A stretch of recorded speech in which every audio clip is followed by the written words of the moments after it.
Olá, tudo bom, pessoal? Eu sou Juliana Rego, né? Eu sou nutricionista. Gostaria muito de agradecer o convite do Ciência Free para essa aula. Vou apresentar um pouco para vocês os desafios do nutricionista na terapia intensiva.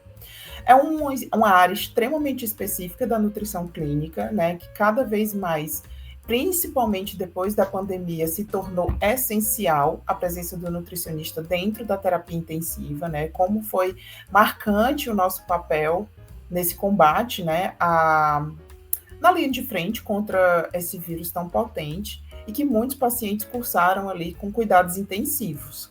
Então, assim, foi um período chave, mas que a área já existe há muitos anos, né? A nossa importância e a nossa atuação dentro da terapia intensiva realmente ela só vem se fortalecendo ao longo dos anos. E falando um pouquinho só sobre a minha formação, né? Resumidamente, eu sou doutora em ciências médicas, mestre em saúde pública, tenho títulos de especialista tanto em terapia intensiva como em nutrição interal e parenteral pelas sociedades brasileiras. Eu tenho 4 pós-graduações. Atualmente, eu sou nutricionista da Comissão Multidisciplinar de Terapia Nutricional do Instituto Dr. José Frota, que é o IJF. É um hospital terciário e quaternário, enfim, né, pela complexidade dos casos que atende vítimas de trauma aqui em Fortaleza, no Ceará. Atualmente também eu exerço, né, o cargo de preceptora da residência multiprofissional em urgência e emergência, porque o hospital é uma grande referência no tratamento de pacientes politraumatizados, né, vítima de diversos traumas. Sou docente de cursos de pós-graduação e vim aqui apresentar um pouco da teoria e da minha prática, tá? Então vamos lá. Então, falando só um pouquinho sobre paciente crítico, esse paciente crítico é um paciente que ele vai ter um elevado grau de inflamação. Mas decorrente de quê? Daquela situação aguda, daquela situação de complicação de uma doença crônica, né? De uma complicação que leva o paciente a uma resposta imunológica muitas vezes insuficiente, que ele está ali naquela briga constante entre combater o que realmente ocasionou o estado crítico, né, da doença, e o sistema que ele já vem, clínico, né? A resposta imunológica dele uma fase, eu digo que é uma briga diária, porque todo dia o paciente é um pouco diferente, né? Então, é um paciente que precisa de 24 horas de assistência, ele tem um quadro bem oscilante, né, em relação à resposta terapêutica, e é um paciente que vai cursar muitas vezes com hipermetabolismo e hipercatabolismo. E, obviamente, pode, né, por meio dessa resposta não suficiente, cursar para uma insuficiência de órgãos. E isso pode comprometer e levar um paciente a um desfecho, né, bastante negativo, né, bastante ali comprometedor e ameaçador à vida dele. Então, por esse estado hipercatabólico, hipermetabólico, né, que o paciente acaba desenvolvendo dentro da terapia intensiva, eu tenho uma grande consequência, que é a resposta às reservas orgânicas dele, até porque muitas vezes o estado nutricional prévio àquela internação, ele já não é um estado nutricional adequado, ele já vem com deficiências. E somado ao hipermetabolismo, ao hipercatabolismo, de fato pode degradar ainda mais o estado nutricional, principalmente a massa magra corporal, que a gente vai ver ao longo dessa breve aula que eu vou explanar, tá? Nesse contexto, dessas consequências, eu tenho uma redução muito presente da resistência a infecções, há uma cicatrização de feridas, a recuperação funcional desse paciente, porque assim, um paciente crítico, por exemplo, né, eu trabalho dentro do ambiente de trauma. Então, muitas vezes, depois de um acidente, depois de uma situação traumática para aquele paciente, ele é submetido a uma cirurgia. Mesmo que, além de todas as escoriações não planejadas, eu tenho uma ferida cirúrgica, né? Então, eu tenho uma cicatriz que precisa, ou melhor, eu tenho uma área que precisa cicatrizar.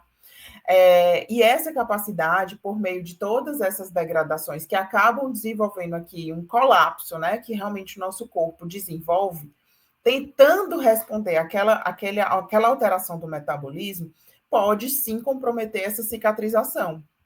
Pode ter consequências como assim, uma ferida que realmente não cicatriza, uma hemorragia que muitas vezes naquele momento acaba desenvolvendo para um estado pior, né, de perdas, e aí compromete ainda mais o paciente. Eu tenho um paciente que, pelo estado imunológico ali, né, pela imunossupressão causado pela própria condição traumática, né, uma exposição de tecidos, eu tenho uma suscetibilidade muito maior a infecções, né, ao ambiente que foi gerado aquele trauma. Então, o paciente, realmente, eu preciso ter em ciência de que ele tem um alto risco de morbimortalidade, por conta de todas essas condições do metabolismo que realmente pode comprometer, sim, o andamento e o curso e a evolução ali da doença, né? Então, só resgatando, eu tenho fases da resposta inflamatória desse paciente que são divididas em três partes, né? Eu tenho a síndrome da resposta inflamatória sistêmica, eu tenho a resposta anti-inflamatória compensatória e eu tenho a síndrome da inflamação e da imunossupressão somado ao catabolismo persistente. Então, quando o paciente está nessa fase mais inicial, eu tenho uma resposta inflamatória que é sistêmica, né? O corpo todo está tentando responder, está tentando priorizar a manutenção das funções vitais do corpo para poder manter o paciente vivo, além de toda a terapêutica da equipe, né? Que está tratando dele, equipe médica e equipe multidisciplinar. Então, num contexto, essa resposta inflamatória, ela precisa ser positiva no sentido de eu estou conseguindo fazer uma reversão daquele quadro catabólico, daquela hiperinflamação, daquela condição realmente bastante crítica. Só que, infelizmente, muitos pacientes acabam cursando com muito tempo ali, tentando combater aquela condição, né, crítica ali que levou a um cuidado mais intensivo e se arrasta, né? E a gente visualiza aquele catabolismo cada vez mais visível. Então, paciente que se arrasta na terapêutica, que passa muito tempo naquela condição, né, nas fases da doença crítica, é um paciente crítico crônico, que a gente até conhece na literatura, que é um paciente que vai catabolizar ainda muito mais e permeia por várias intercorrências, que em vez da gente seguir no fluxo, inclusive da dieta, a gente vai ter que retroceder, vai ter que deixar o paciente muitas vezes de zero, mesmo em metas plenas, né, em metas atingidas já, né, anteriormente, por algum motivo ele descompensou, por algum motivo ele teve uma alteração que impede a minha evolução, eu tenho que mudar a minha terapêutica, né? Tanto medicamentosa como nutricional. Então, eu tenho uma intervenção que muitas vezes não vai num curso linear. É um curso altamente oscilatório dentro da UTI, tá? E isso pode cursar ainda mais com esse catabolismo, tá? Então, passando só aqui os objetivos da nossa terapia nutricional para esse doente crítico, que realmente vai oscilar muito na resposta. Eu posso ter um doente que vai chegar por um AVC internado do lado de outro que também sofreu um AVC e eles podem estar evoluindo de forma completamente diferente. Então, assim, eu estou falando não de uma doença, não de uma patologia, eu estou falando de um doente crítico que vai cursar muitas vezes com uma resposta diferente por conta daquele estado de resposta mesmo, né? Eu não tenho como prever, eu tenho como mais ou menos imaginar, dentro da literatura, o que se espera que aconteça com o paciente. Mas uma das coisas que a gente vai de cara objetivar, né, na nossa terapia nutricional, é manter as proteínas de fase aguda que estão exacerbadas nas suas, né, secreções e nas suas expressões assim de proteína. Então, essa síntese proteica, de fato, ela precisa ser mantida Primeiro, tudo é a base de proteína no nosso corpo. Então, eu tenho proteínas estruturais, eu tenho proteínas associadas a reações bioquímicas. Então, todas as proteínas, de fato, elas precisam ser mantidas. E como é difícil quando você vem com um paciente hipercatabólico, que vai perder proteína, infelizmente, né? Que vai ter realmente uma alteração de função imunológica, que também é uma das nossas dos nossos principais objetivos, é manter aquela função imunológica, manter a função cardíaca, manter a função muscular, né, minimamente dentro, porque assim, se a gente lembrar, o coração é um músculo e ele precisa continuar batendo. Então, assim, eu não faço só a lembrança e a menção de musculatura esquelética. Eu tenho musculatura lisa do TGI. Então, toda a musculatura do nosso corpo, ela precisa ser mantida, preservada. Qualquer depressão de musculatura, sim, pode comprometer. O coração pode bater mais devagar, o paciente pode entrar numa bradicardia, numa hipotensão, e isso não é o que eu quero nesse paciente, porque ele já é propenso a isso, né? Então, preservar funções respiratórias, a gente conta muito com o profissional físio, né, nosso colega físio nessa parte de recuperar a parte cardiopulmonar, muitas vezes, desse paciente, e também preservar a função intestinal, que, obviamente, é onde a gente mais vai ter que trabalhar para evitar ali translocação bacteriana, para evitar qualquer tipo de alteração, atrofia ou mesmo, né, modificação ali da motilidade gastrointestinal.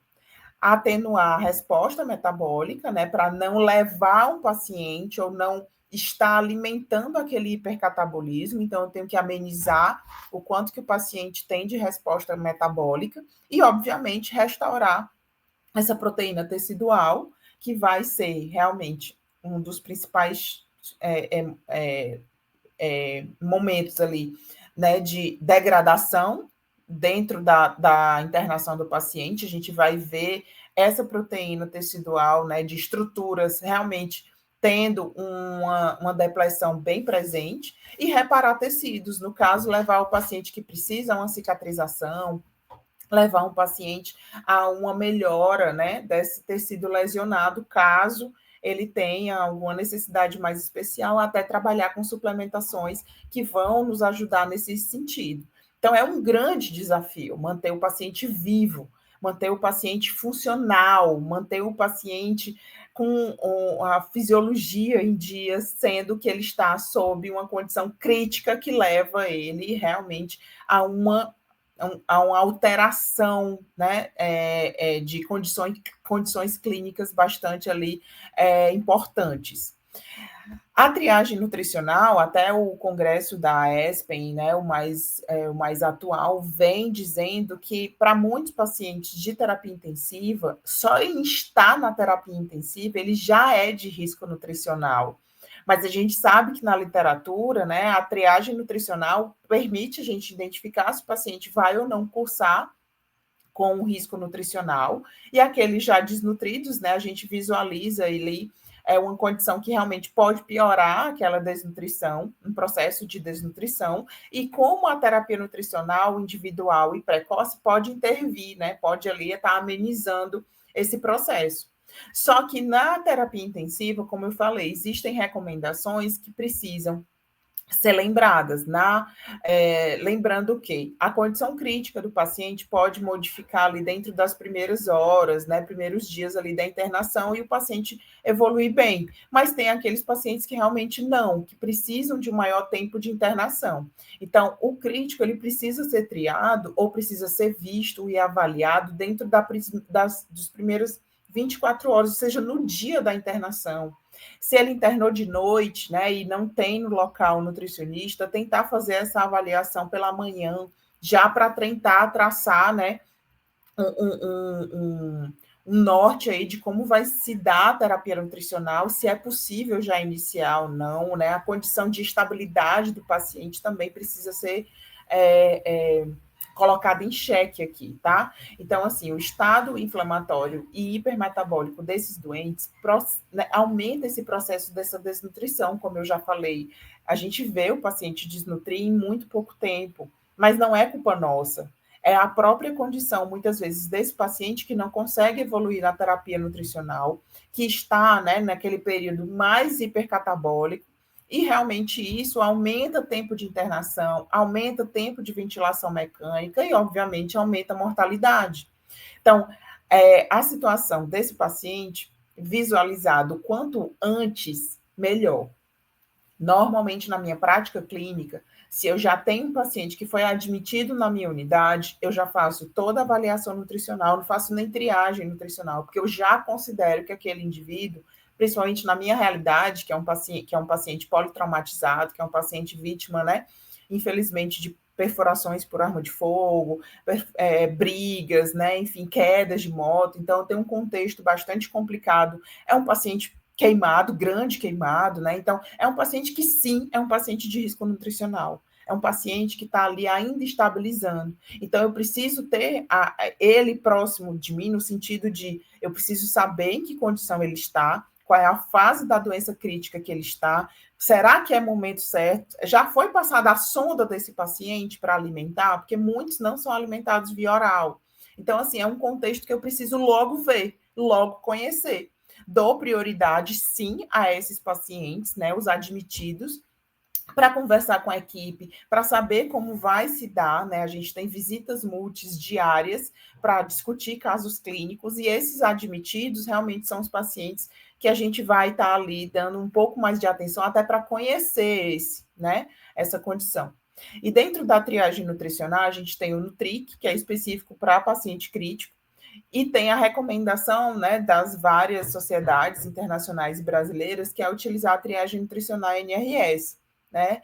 Algumas recomendam a ASG, que é a Avaliação Nutricional Subjetiva Global, tem a AMAN, tem a MST, tem a MUSH, mas assim, as prioridades, né, é manter o paciente triado dentro daquelas ferramentas que são mais usualmente conhecidas para doente crítico, que é o Nutric, o NRS 2002 e a ASG. Aí, dentro da avaliação nutricional, a gente também tem, como eu disse, reconhecer logo, né, para tratar de fato esse paciente e prevenir essa desnutrição.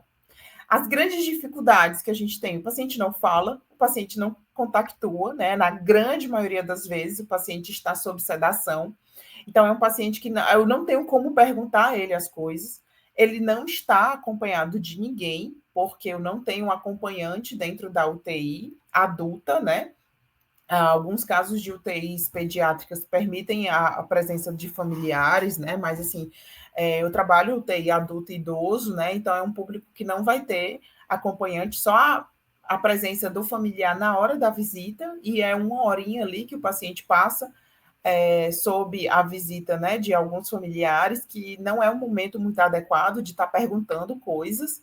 Normalmente são eles que vêm com dúvidas, né, de como está o paciente, né, de como a evolução do quadro, né, se encontra. Então, assim, a gente tem que ter muita sensibilidade nesse momento, até para poder avaliar o paciente na presença desses familiares, mesmo que nesse curto período de tempo.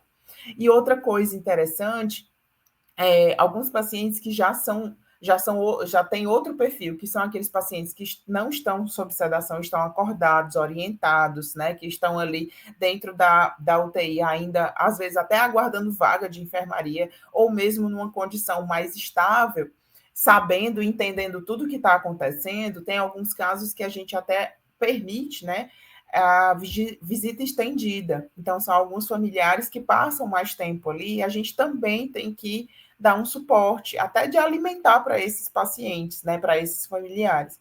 Mas voltando para o paciente, a grande maioria deles não contém dados de informação prévia. Eu não tenho como saber o que ele, né, tinha de hábito, doença prévia. A gente vai saber ao longo da internação, que é um ou outro caso de doença que o familiar traz, né? Então, até a manipulação do paciente muitas vezes é muito difícil. O edema generalizado, que permite aí um viés muito grande na nossa avaliação, até antropométrica, por menor que a gente faça, né, as circunferências braquial da panturrilha, tentar estimar o peso do paciente ideal, a altura e tal. Então, assim, eu tenho uma antropometria extremamente limitada para alguns pacientes. E se fala muito atualmente, né, já tem uns anos que se fala de como a gente está prevenindo ou avaliando a perda de massa muscular. Então, se fala muito de utilizar ultrassom, principalmente na região do quadríceps femoral. Então, já tem muitos estudos, né, atualmente falando sobre a utilização desse ultrassom, que não é invasivo, é um equipamento que, obviamente, está ali já à nossa disposição. Muitas UTIs têm ultrassons de aparelhos para poder a gente utilizar de outras formas, né? Médicos utilizam, enfermeiros utilizam, fisioterapeutas utilizam, então já está ali. Então, o nutricionista pode pegar, sim, obviamente, sob treinamento, né? Que não é um ultrassom normal, é o ultrassom que a gente fala, né? Ultrassom normal, aquele de exames da imagem, né? Ali em escala de cinza. Então, não é um Barimetrics ou qualquer outro que sejam mais portátil e utilizado no consultório. Então, são equipamentos realmente um pouco mais elaborados de ultrassom que a gente faz a aferição dessa espessura do quadríceps femoral. Então, é uma forma da gente estar mensurando, né? E isso livra de edema, livra muitas vezes um paciente que eu não consigo manipular muito bem, então consigo estar ali fazendo poucas são as contraindicações de eu utilizar ultrassom em paciente. Então, além de dados bioquímicos, eu tenho parâmetros para a gente estar avaliando também essa resposta inflamatória e dados subjetivos, porque de todas as formas que a gente tem que avaliar o paciente, todas perpassam para eu tenho que fazer exame físico, eu tenho que olhar o paciente. O paciente me diz tanto, tanto. É coloração da pele, icterícia, é edema, né? É escara, né? Lesões por pressão que abrem. Então, situações, hidratação de pele. Então, eu tenho que distensão abdominal que eu visualizo no meu exame físico. Então, assim, olhe para o paciente. Não fique só na técnica. Eu tenho um paciente me dizendo tanto, tanto ao longo do dia, né?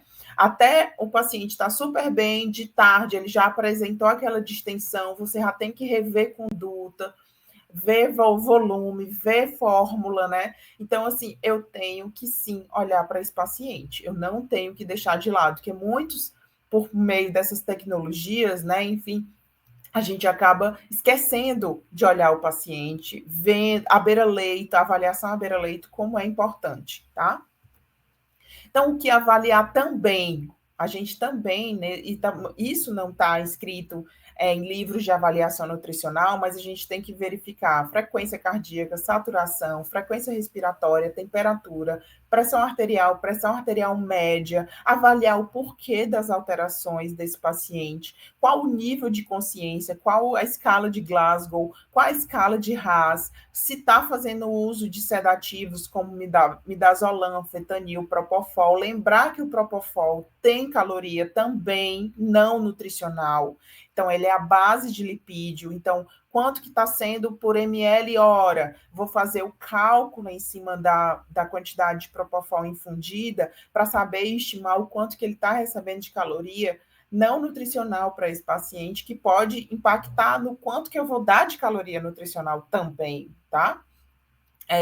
No exame físico, ver edema, nasarca, comparar e fazer, né, paralelo ali com função renal, com função de exames bioquímicos, ureia, creatinina, se está fazendo um balanço positivo, balanço hídrico positivo, negativo, se está fazendo uso de diurético, né? Então, eu tenho um padrão ali que precisa ser comparado, exame físico, exame bioquímico, até a própria avaliação antropométrica, ela precisa ter um senso crítico por trás, tá? Quando o paciente apresenta edema ou qualquer tipo de impedimento de mobilização, para o quanto que a gente pode, na prática, confiar naqueles nossos dados, né? Se o paciente já está fazendo uso ou ainda está fazendo uso de droga vasoativa, qual o volume de droga vasoativa, como está a perfusão periférica desse paciente, né?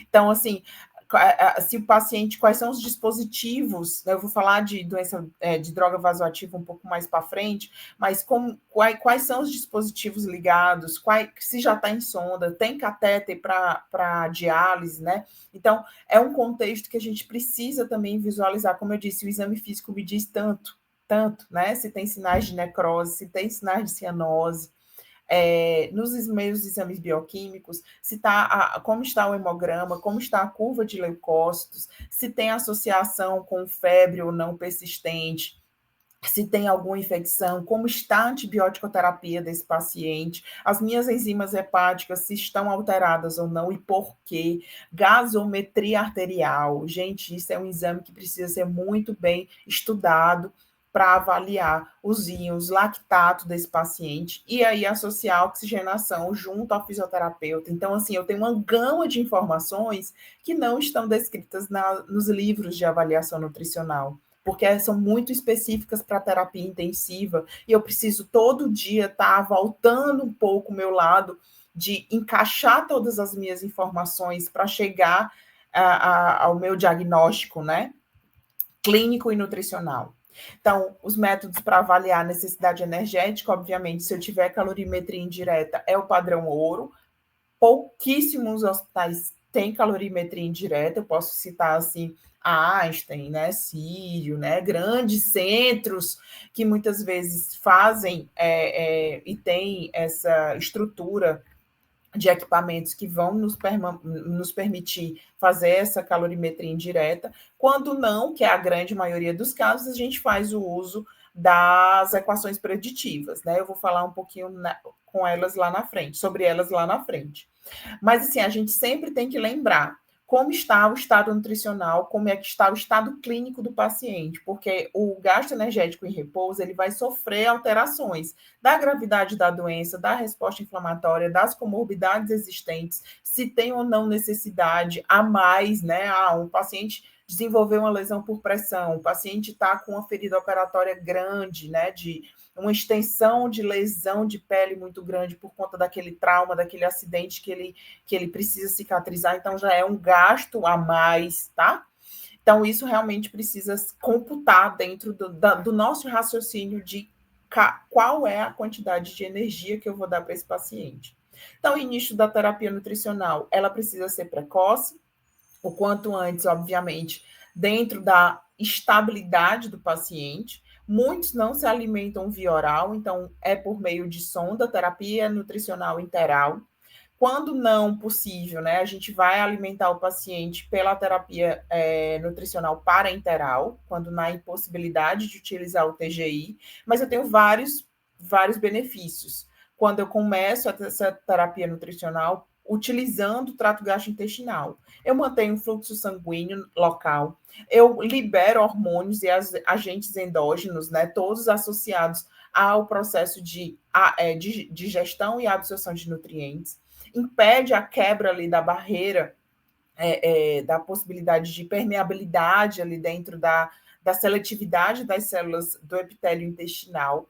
Eu mantenho o funcionamento do meu tecido linfóide intestinal, que é a barreira mesmo, que impede a entrada de outros compostos ou bactérias ou produtos, né, ali, que possam estar passando por meio dessa parede. Também mantenho a liberação de IgA, reduzindo também a possibilidade desse hipercatabolismo exacerbado, e aí associando a minha resposta inflamatória adequada e atenuando também a gravidade da doença, tá? Então, o objetivo maior é manter a integridade funcional e o trofismo do TGI. Qual é a via preferencial? Obviamente, na possibilidade, é mais segura, é mais factível, tem menor custo, é mais fisiológica, eu tenho diminuição das complicações infecciosas, a via interal. Então, de praxe, é a que é a mais utilizada. Eu tenho a escolha entre colocar uma sonda nasogástrica ou uma nasointeral, né? Então, para alguns pacientes que têm um maior risco de aspiração, eu vou talvez optar por uma via mais pós-pilórica, né? Então, aqueles pacientes que têm ou tiveram traumatismo crânioencefálico, que já tem um risco de resíduo gastroesofágico, gastroparesia, aqueles muito idosos, diabéticos, o nível de consciência mais comprometido, pode ser que ele seja beneficiado com a alimentação mais pós-pilórica, tá? Então, em relação ao uso da terapia interal e droga vasoativa, aí eu digo que é a pergunta de milhões, né? Então, qual é o valor máximo que eu vou utilizar de dieta, né? Enfim, num caso de paciente que esteja usando droga vasoativa, eu não sei. Muitas literaturas filosofam aí de quanto. Eu digo que pacientes hemodinamicamente instáveis, eles precisam primeiro estar ressuscitados, manter a perfusão ou microperfusão tecidual para serem alimentados.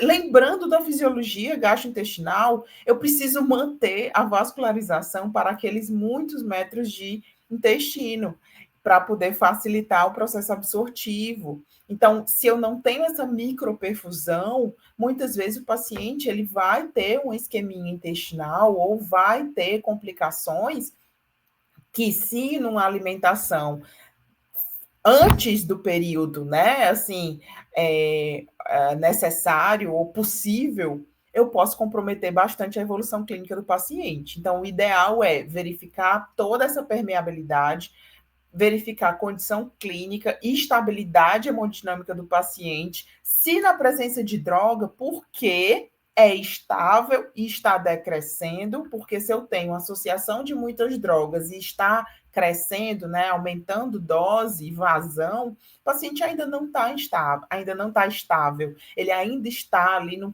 processo, muitas vezes até chocado, que precisa de mais droga vasoativa. Então, assim, o ideal é pacientes em uso de drogas vasoativas em doses decrescentes e menores, tá? A gente faz até a conta de micrograma por quilo de peso para a gente avaliar. O ideal é que mantenha ou inicie uma terapia nutricional interal em doses tróficas, em baixas doses, 10, 15, 20 ml hora no máximo, para ver tolerância. Se o paciente não sofrer com nenhuma alteração gastrointestinal, a gente vai atrás, né, de verificar tolerância, se teve distensão, se aumentou refluxo, né, com vômito ou não, se teve aumento de flatos e fezes, se piorou diarreia, se aumentou ruído, ou se não tem ruídos hidroaéreos, se piorou a acidose metabólica, é sinal de que o paciente ainda precisa ser monitorado para ou eu evoluir ou eu iniciar aquela terapia nutricional. Então, são sinais realmente de intolerância gastrointestinal. Quais são as recomendações para esse paciente? O ideal é começar abaixo, né? São metas mais iniciais, pensando em progressão ao longo da internação. Então, algumas recomendações ali giram em torno de 15 a 20, outras falam até de 12, 10 calorias por quilo por dia, tá? O peso estimado do paciente, na maioria dos casos, progredir ao longo da internação na presença de tolerância do paciente. Se ele teve alguma presença de intolerância, aí eu preciso rever a minha evolução, tá? Então, progredir ao longo da internação de 25 a 30 calorias por quilo aí. Aqui eu tenho um gráfico, até sugerido pela ESPEN, das últimas publicações da sociedade.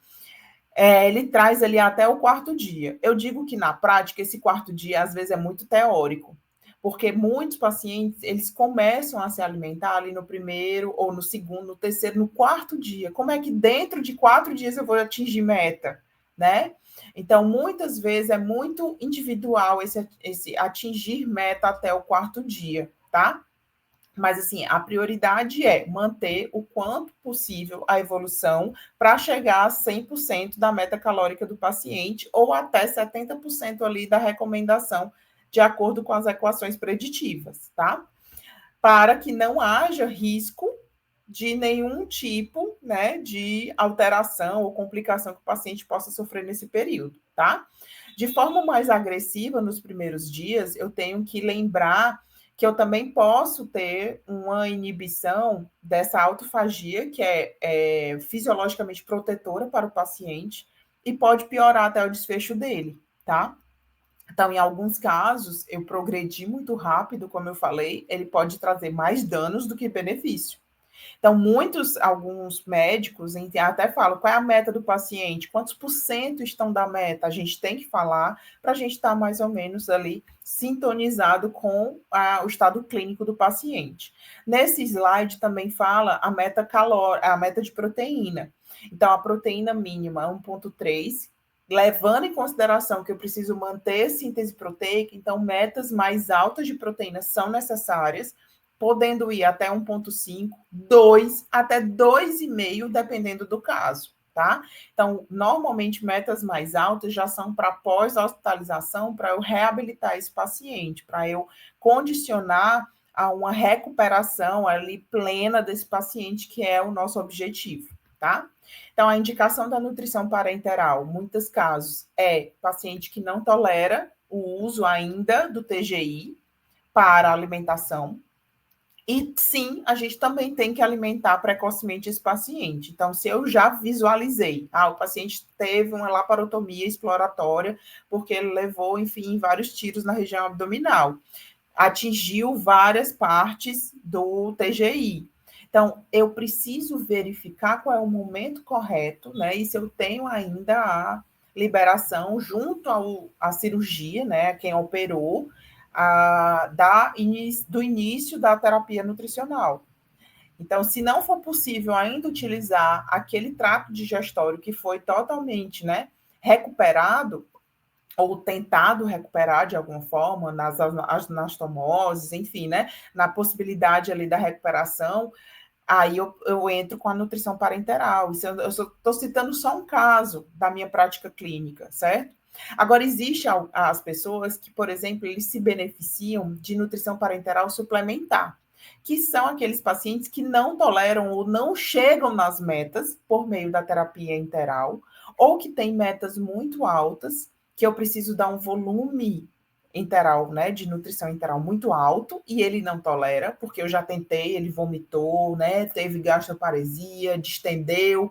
Então, assim, teve algumas situações ali que o paciente não tolerou nem muitas vezes ali 50% da meta, e eu não posso deixar esse paciente subnutrido.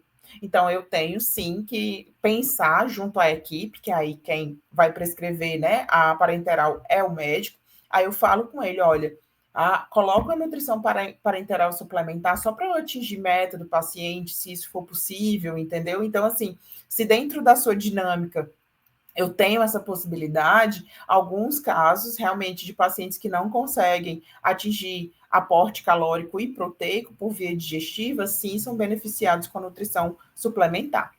Agora, o obeso crítico, né? A gente falou muito de obeso crítico na pandemia, que são obesos que chegaram, né, infelizmente, infectados pelo vírus da Covid, mas que hoje chegam nos nossos centros de terapia intensiva, vítimas muitas vezes de complicação de obesidade, de condições agudas daquela doença crônica que ele já tem. Então, eu também preciso ver como estão os marcadores de síndrome metabólica, glicemia, triglicerídeo, colesterol, tentar aferir a circunferência abdominal quando possível, que isso é quase, assim, é muito, muito difícil de fazer. Se tem alguma alteração de pressão arterial ou qualquer outra doença que possa estar ali alterando pressão, né, alterando o sistema cardiovascular. Verificar também marcadores de inflamação, PCR, sinais né, da resposta inflamatória, como está o balanço, hipercapnia, esteatose hepática. Então, tem um contexto por trás desse obeso crítico. Normalmente, ele se beneficia com a nutrição interal, ou com a terapia nutricional mais hipocalórica, mais hiperproteica, para tentar preservar a massa magra, que também não é muito alta às vezes, mobilizar esses estoques de gordura e evitar os efeitos do overfeeding. Porque, por exemplo, a gente tem que ver aqui nas metas, tá? A gente vai utilizar, às vezes, o peso ideal do paciente, porque o peso atual é tão alto e tão fora da realidade, assim, de você calcular, que vai dar metas tão altas que eu vou superalimentar aquele paciente naquele momento e ele pode não tolerar. Porque doente crítico, às vezes, no início, ele não vai tolerar metas muito altas, tá? Então, às vezes, a gente vai utilizar o peso atual com metas mais baixas, de 11 a 14, para, né, a IMCs aí já de obesidade, e 22 a 25 com o peso ideal desse paciente. Né? Então, às vezes, dependendo do peso do paciente, a gente tem que rever até o nosso cálculo, tá? E a meta proteica, 2 gramas por peso ideal, e 2 a 2,5, aí com os IMCs mais altos, porque assim, eu tenho um volume corporal muito grande, muitas vezes eu não tenho uma necessidade, ou melhor, não tenho uma quantidade de massa muscular dentro, né, daquele corpo, daquele volume corporal, o suficiente para manter, tá? Então, eu acabo tendo que dar metas um pouco mais altas, considerando o peso ideal dele, que é um pouco mais, né, normalmente é bem mais baixo do que o peso daquele volume total, tá? Então, essas recomendações da Sociedade Brasileira, ela traz essas metas, mas normalmente 1,3 com peso estimado para eutróficos e 2 para peso ideal no paciente obeso, você não vai estar errando, tá certo? Cuidados paliativos, para a gente finalizar. Muitos cuidados paliativos, muitos pacientes em UTI entram em cuidados paliativos, porque é aquela condição que eu não tenho uma reversibilidade ali da condição clínica do paciente. Então, por mais que a gente invista na terapia médica, na terapia medicamentosa, na terapia nutricional, aquela reversão não vai existir do quadro da patologia. Então, assim, o paciente ele vai ser acompanhado realmente por uma equipe especial de cuidados paliativos. Eu sou super fã da equipe de cuidados paliativos do hospital que eu trabalho. É uma equipe multi, então ela traz aquela escuta, aquele acolhimento, respeita a dignidade daquele paciente, faz um diálogo e uma comunicação eficiente entre os familiares, prepara para aquele momento, e não é preparar para a morte, tá?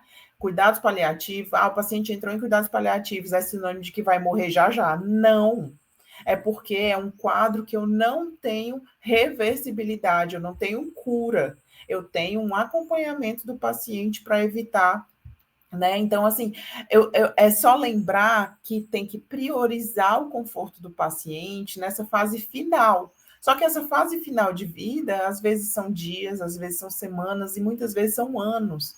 Tem muitas doenças, né, que levam o paciente a cuidados paliativos muito jovens, mas eles passam anos em tratamento para manter controlado aquele estado da doença. Ela não vai ser curada da doença. Então, assim, é um trabalho bastante importante, isso já sendo feito dentro da UTI, tá? E eu queria aqui deixar como mensagem final, que é o que não te desafia, não te transforma, porque a UTI nos desafia todo dia. O tratamento de pacientes críticos, independente de como ele chegou para a gente, é um desafio. Desafio de terapia nutricional, de avaliação nutricional, de terapêutica, e isso é transformador. Até aquele paciente que a gente não pode mais curar ele, mas a gente vai tratar, né? Então a gente vai, da nossa forma, fazer o nosso melhor. Muito obrigada pela atenção e mais uma vez, muito obrigado pelo convite.